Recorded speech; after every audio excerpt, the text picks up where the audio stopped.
अस्सलामुअलैकुम दोस्तों, मेरा नाम डॉक्टर अली असगर है और आज की इस वीडियो में हम डिस्कस करने जा रहे हैं सेकेंड ईयर बायोलॉजी की कोर्स प्लानिंग। तो याद रहे वो तमाम बच्चे जो हमारे सेकेंड ईयर बायोलॉजी के ग्रुप में रजिस्टर्ड हैं, तो आज की ये उनके लिए इंट्रोडक्टरी क्लास है। तो याद रहे हमेशा मेरी आदत रही कि जब भी सेकेंड ईयर बायोलॉजी का कोर्स जब हम शुरू करवाते हैं तो इससे पहले एक कंप्लीट प्लानिंग हम डिस्कस करते हैं कि हमें किस तरीके से प्लानिंग करनी चाहिए। प्लानिंग का जो मकसद है वो कुछ इस तरीके से है कि अक्सर स्टूडेंट जो होते हैं वो पूरा साल बहुत मेहनत करते हैं लेकिन फाइनल एग्ज़ाम में अच्छी परसेंटेज लाने में वो नाकाम हो जाते हैं। लेकिन कुछ ऐसे स्टूडेंट होते हैं जो पूरा साल मेहनत भी करते हैं, बहुत अच्छा रिजल्ट भी लाते हैं। तो उसके पीछे जो मेन वजह होती है वो उनकी अच्छी प्लानिंग होती है, जिसे कहते हैं स्मार्ट वर्क। तो याद रहे कि कोई भी सब्जेक्ट जब आप शुरू करें तो उससे पहले आपकी एक अच्छी सी प्लानिंग होनी चाहिए कि आपने किस तरीके से मेहनत करनी है। ऐसा ना हो कि बस आप जो है वो लेक्चर देखते जाएं, लिखते जाएं, आपको पता ही ना हो कि पेपर में, एग्ज़ाम में ये सवाल किस तरीके से पूछा जाएगा, मुझे एग्ज़ाम में इसको किस तरीके से लिखना होगा, उस हिसाब से आप उसकी स्टडी करें। तो याद रहे कि आपकी प्लानिंग जो है वो बहुत ज़्यादा मैटर करती है आपकी अच्छी परसेंटेज लाने में और आपके अच्छे कॉन्सेप्ट क्लियर करने में भी। तो आज की इस वीडियो में जो आपकी पहली क्लास है जिसमें हम बात करने जा रहे हैं course planning of second year biology for registered student. तो ये लेक्चर जो है वो रजिस्टर्ड स्टूडेंट को हम प्लानिंग बताने जा रहे हैं। तो सबसे पहले बात आपको ये मालूम होनी चाहिए कि आपका बायोलॉजी जो है वो दो हिस्सों में क्या है, डिवाइडेड है, जिसमें आपका सेकेंड ईयर जोलॉजी जो होगा उसका 2 घंटे का अलग पेपर होगा और सेकेंड ईयर बॉटनी का 2 घंटे का एक अलग पेपर होगा, जिसमें जोलॉजी के जो मार्क्स होंगे वो 45 होंगे। तो सबसे पहले हम जोलॉजी की बात करते हैं कि जोलॉजी का पेपर किस तरीके से आता है। तो इसमें आपके पास सबसे पहले सेक्शन ए होगा और सेक्शन ए में जो एमसीक्यू की जो टोटल तादाद होती है वो 18 होती है, 18 एमसीक्यू होंगे और उसके नंबर जो है वो 9 है, यानी एक एमसीक्यू जो है वो आधे नंबर का होगा, जबकि फिजिक्स और केमिस्ट्री में एक एमसीक्यू का पूरा एक एक नंबर था, जबकि यहाँ हाफ हाफ नंबर है। और यहाँ पर भी कोई चॉइस नहीं है, 18 एमसीक्यू होंगे, 18 के 18 आपने अटेम्प्ट करने हैं। तो सेक्शन ए एमसीक्यू की बात, अब इस एमसीक्यू की तैयारी भी हम आपको करवाएंगे, ना सिर्फ लेक्चर प्रोवाइड करेंगे बल्कि हम आपको एमसीक्यू की अलग से प्रैक्टिस भी करवाएंगे और प्रैक्टिस टेस्ट भी हम कंडक्ट करेंगे ताकि इस 9 नंबर में आपकी कोई कमी बेशी ना रहे। इसी तरीके से सेक्शन बी की अगर हम बात करते हैं तो सेक्शन बी जो है वो 22 नंबर का होगा, जिसमें आपके पास जो है ये section B short answer question जो है वो 2 हिस्सों में जाकर क्या हो जाता है, डिवाइड हो जाता है। एक पार्ट कहलाता है रीजनिंग क्वेश्चंस और दूसरा कहलाता है non reasoning question. Reasoning question की अगर हम बात करते हैं इसमें टोटल नंबर ऑफ क्वेश्चन जो होंगे वो 9 होंगे, जिसमें से आपको अटेम्प्ट करने हैं 6। अक्सर औकात पूरा पूरा साल हो जाता है, टीचर कॉलेज के, कोचिंग के कोर्स तो कंप्लीट करवा देते हैं लेकिन बच्चा इनमें पूछता है सर रीजनिंग क्वेश्चन कैसे लिखना होता है। तो बेटा मुझे ये बताओ, क्या उसने पूरा साल सिर्फ लेक्चर अटेंड तो कर लिए हैं, क्या वो अच्छे नंबर ला सकेगा? एग्जाम से कुछ दिन पहले अगर वो पूछता है कि सर रीजनिंग क्वेश्चन कैसे अटेम्प्ट करने चाहिए, कैसे लिखने चाहिए, तो मैं तो समझता हूँ उसने अपने पूरा साल जो है वो ज़ाया किया है। कहते हैं ना, जब भी दुश्मन से मुकाबला करना होता है तो मुकाबले के लिए सिर्फ ताकत की ज़रूरत नहीं होती, एक अच्छी प्लानिंग की ज़रूरत होती है। तो मैं ये नहीं कह रहा कि एग्जामिनेशन पेपर आपका दुश्मन है, नहीं, लेकिन एग्जामिनेशन पेपर जो है उसमें नंबर हासिल करने की एक प्लानिंग होती है कि आपने किस तरीके से, ताकि आपकी मेहनत ज़ाया ना हो। तो इसी तरीके से हम आपको जो है लेक्चर्स के साथ साथ हम आपको बताते भी जाएंगे कि कौन सा सवाल किस तरीके से आया था, कौन सा सवाल कैसे लिखना है। तो रीजनिंग क्वेश्चन का एक लिखने का अपना एक अलग अंदाज होता है, वो हम आपको पूरा लिखने का तरीका बताएंगे ताकि उस रीजनिंग क्वेश्चंस में आप फुल मार्क्स हासिल कर सकें। इसी तरीके से नॉन रीजनिंग क्वेश्चन की अगर हम बात करते हैं, ये शॉर्ट नोट टाइप के सवाल होते हैं और उनकी तादाद जो होती है, देखें यहाँ 6 अटेम्प्ट करने हैं, 12 नंबर इसके हो जाते हैं। नॉन रीजनिंग क्वेश्चन जो होते हैं ये आसान होते हैं, शॉर्ट नोट टाइप के सवालात होते हैं। शॉर्ट नोट कितना लिखना चाहिए, कितने नंबर का होना चाहिए, डायग्राम बनानी है तो कैसी बनानी है, किस तरीके से बनानी है, वो सारा हम आपको तरीकाकार बताएंगे। तो 8 सवाल होंगे जिसमें से आपको अटेम्प्ट करने होंगे 5। तो इस तरीके से 10 नंबर यहां से हो जाते हैं, 12 नंबर यहां से, तो इसमें 22 नंबर आपके मुकम्मल होंगे। सेक्शन सी की अगर हम बात करते हैं, ये लॉन्ग आंसर क्वेश्चन है जिसके टोटल मार्क्स जो है वो 14 है। आपको टोटल क्वेश्चन जो प्रोवाइड किए जाते हैं वो 3 है। याद रखिएगा अक्सर क्या होता है, और करके इन सवालात की तादाद 4 भी होती है और 5 भी हो जाती है, लेकिन आपने अटेम्प्ट जो करने हैं वो 2 करने हैं।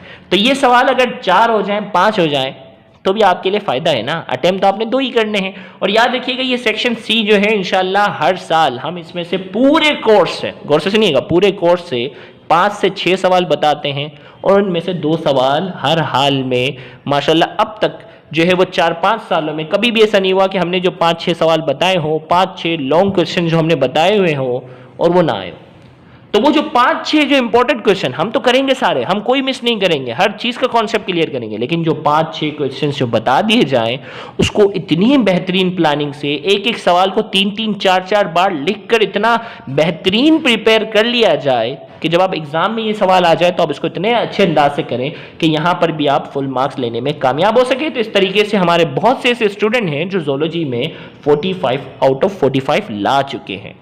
इसी तरीके से सेकेंड ईयर बॉटनी की अगर हम बात करते हैं तो सेकेंड ईयर बॉटनी में इसके मार्क्स की जो तादाद है वो है 40।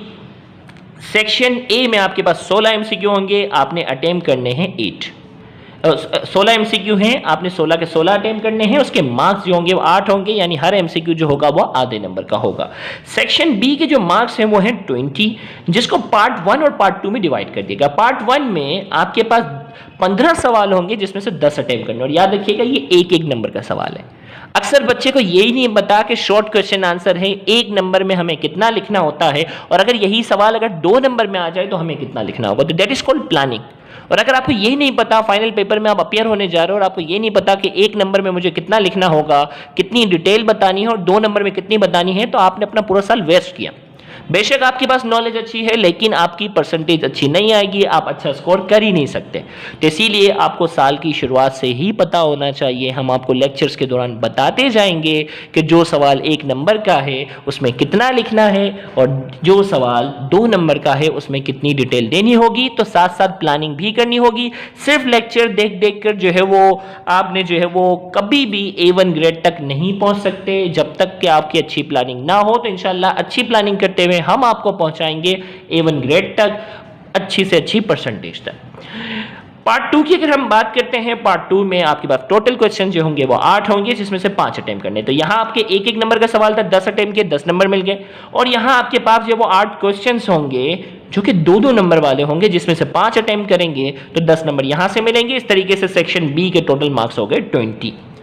सेक्शन सी की अगर हम बात करते हैं, यहाँ टोटल मार्क्स जो है वो हैं 12।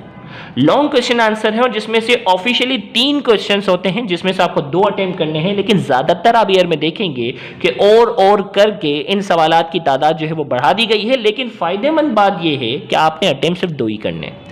तो यहां पर भी हम आपको इंशाल्लाह गेस्ट पेपर बताएंगे जिसमें से 5-6 सवाल, 5-6 लॉन्ग क्वेश्चन आपको बता देंगे और वही लॉन्ग क्वेश्चन कई सालों से हमारा गेस्ट जो है वो बिल्कुल परफेक्शन में जा रहा है, तो उनकी तैयारी आपने अच्छी करनी है। मैं ये नहीं कह रहा कि आप दूसरे ना करें, दूसरों की भी तैयारी करनी है, लेकिन वो 5-6 क्वेश्चन इतना बेहतरीन तरीके से लिख कर याद कर लेना है कि पेपर में आते ही आप उसमें फुल मार्क्स ले सकें। तो ये आपके पास जो था वो बॉटनी का पेपर था। तो यानी बायोलॉजी जो है वो आपके पास 2 हिस्सों में डिवाइडेड था।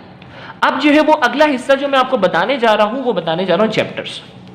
और इंटरेस्टिंग बात यह है कि अक्सर औकात पूरा साल जब मुकम्मल हो जाता है तो साल के एंड में बच्चों को पता ही नहीं होता कि कौन सा चैप्टर, कौन सा टॉपिक बॉटनी में आता है, कौन सा जूलॉजी में आता है। बड़ा अफसोस का मकाम है। सोच लो, आपके टीचर ने जुल्म किया अगर आपको पूरा कोर्स करवा दिया और साल के एंड में तक, एग्जाम से कुछ दिन पहले तक आपको ये नहीं पता कि कौन से चैप्टर का ताल्लुक बॉटनी से और कौन से चैप्टर का ताल्लुक जूलॉजी से है, तो बड़ा अफसोस का मकाम हो जाता है कि मतलब आपने नॉलेज तो गेन कर ली है लेकिन आपकी प्लानिंग बिल्कुल पुअर है और आपके बी ग्रेड लाने में आपकी नॉलेज का कोई अमल दखल नहीं है, आपकी लैक ऑफ प्लानिंग, आपकी प्लानिंग पुअर होने की वजह से ये सब कुछ हो रहा है। तो आपके पास जो है वो सेकेंड ईयर बायोलॉजी में टोटल चैप्टर्स की तादाद जो है, टोटल चैप्टर्स की तादाद है 13, जिसमें से पहला चैप्टर आपका जो है वो होम्योस्टेसिस का है। यानी अगला लेक्चर हमारा जो होगा वो होम्योस्टेसिस से रिलेटेड होगा और इस होम्योस्टेसिस का जो ताल्लुक होगा वो बॉटनी और जूलॉजी से। उसके बहुत से टॉपिक्स जो हैं वो जूलॉजी से ताल्लुक रखते हैं और कुछ टॉपिक बॉटनी से ताल्लुक रखते हैं, तो वो भी हम आपको डिफाइन कर देंगे कि कौन सा बॉटनी का और कौन सा जूलॉजी का है। सपोर्ट इन मूवमेंट की अगर हम बात करते हैं, ये भी बॉटनी और जूलॉजी, इसके कुछ टॉपिक जूलॉजी, बहुत से टॉपिक जूलॉजी के और कुछ टॉपिक बॉटनी के हैं। कंट्रोल एंड कोऑर्डिनेशन के साथ भी यही है, बहुत से टॉपिक जूलॉजी के हैं और कुछ टॉपिक बॉटनी के। रिप्रोडक्शन का जो चैप्टर है इसके बहुत से टॉपिक बॉटनी के भी और बहुत से टॉपिक जूलॉजी के भी हैं। 50-50 बॉटनी जूलॉजी के बेस पर ये रिलाई करता है। ग्रोथ एंड डेवलपमेंट के कुछ टॉपिक्स बॉटनी के हैं और कुछ टॉपिक जोलॉजी के हैं। छोटा सा चैप्टर है क्रोमोसोम एंड डीएनए। याद रखिएगा, क्रोमोसोम एंड डीएनए के अंदर बहुत सी डिजीज इंसानों वाली भी हैं, लेकिन ये पूरा का पूरा चैप्टर जो है वो बॉटनी का। ये नहीं है कि बॉटनी में स्टडी ऑफ प्लांट, या नहीं है, ये सिर्फ डिवीजन कर दी गई है कि बायोलॉजी का जो बड़ा सब्जेक्ट है उसके कुछ सवाल बॉटनी में आ जाए और कुछ जोलॉजी में आ जाए। तो जरूरी नहीं है कि बॉटनी में सिर्फ पौधों का जिक्र हो। तो ये क्रोमोसोम एंड डीएनए का जो पूरा चैप्टर है वो बॉटनी का है। सेल साइकिल का जो पूरा चैप्टर है वो भी बॉटनी में आएगा, और जेनेटिक्स जिसमें ब्लड के डिसऑर्डर पड़ते हैं वो भी बॉटनी में। अब आप बोलेंगे सर पौधों में खून कहां से आ गया, लेकिन नहीं बेटा, ये क्लासिफिकेशन पौधों और जानवरों की बेस पर नहीं है, ये सिंपल क्लासिफिकेशन कर दी गई है। तो जेनेटिक्स पूरा बॉटनी के पेपर का हिस्सा है। इसी तरीके से बायोटेक्नोलॉजी और एवोल्यूशन का जो चैप्टर होगा वो कंप्लीटली जोलॉजी का है। इकोसिस्टम और सम मेजर इकोसिस्टम का जो टॉपिक है वो बॉटनी के अंदर आएगा, और मेन एंड हिज इन्वायरमेंट जो है ये चैप्टर जो है वो जोलॉजी की कैटेगरी में आएगा। तो ये जो पहली क्लास है, मैं आपको एडवाइस दूंगा कि आपने सेकेंड ईयर बायोलॉजी का एक अलग से रजिस्टर बनाना है, और उस सेकेंड ईयर बायोलॉजी के रजिस्टर के पहले ही पेपर पर आपने ये पैटर्न लिख लेना है। देखो, मैं जो भी काम करवाऊंगा लिखना है आपने, ये नहीं करना कि बाद में रट्टा लगा लेंगे, नहीं।